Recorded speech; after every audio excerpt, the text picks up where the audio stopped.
साल की शुरुआत में तुमने बहुत बड़ी बड़ी बातें की थी कि इस साल में ये करूंगा, वो करूंगा। वो सिर्फ बातें ही थी या कुछ किया भी?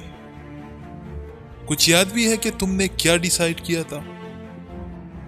एक और साल निकल गया और तुमने अभी तक शुरुआत भी नहीं की। सिर्फ एक्सक्यूजेस।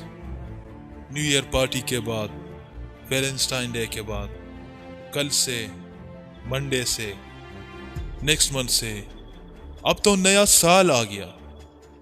अब भी सिर्फ बातें ही करोगे या कुछ करोगे भी? हर दिन कोई ना कोई चीज तुम्हें अपने गोल से डिस्ट्रैक्ट करेगी। हर दिन कुछ ना कुछ अनएक्सपेक्टेड होगा। तो कब तक तुम चीजें टालते रहोगे? Where is the execution? Don't you get it? हालात जैसे भी हो, मूड जैसा भी हो, टास्क मुश्किल हो या आसान, just do it. Stop talking about it and be about it. सिर्फ बातें मत करो, कुछ करके भी दिखाओ।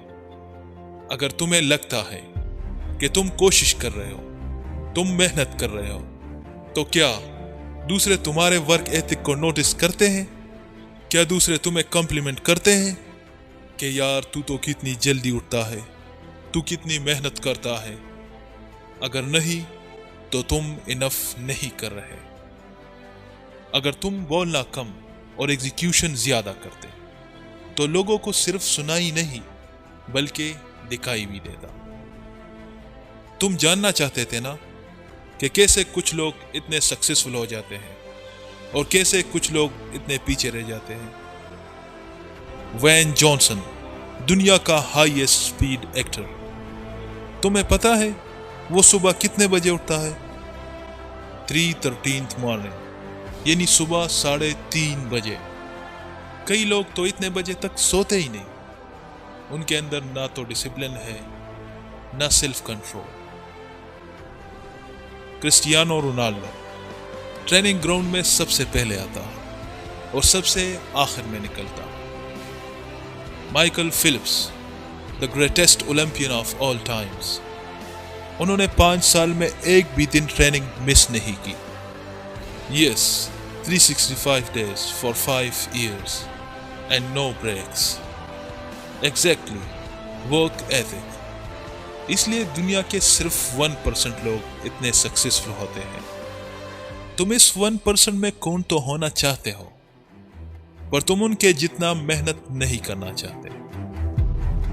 कई साल लगते हैं तब जाकर वैसी सक्सेस हासिल होती है।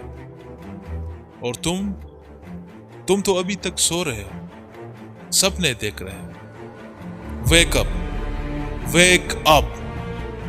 इट्स नॉट अबाउट टुमारो और Monday, this year, next year. It's about every day.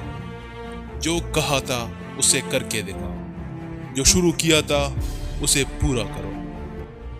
In the end, talent तुम्हें सक्सेसफुल नहीं बनाता, वर्क एथिक तुम्हें सक्सेसफुल बनाती है। कमेंट करके बताएं कि इस नए साल में आपकी नंबर 1 प्रायोरिटी क्या है। अगर आपको हमारी वीडियो अच्छी लगी हो तो इसे लाइक और शेयर कीजिए और हमारे चैनल को सब्सक्राइब कीजिए।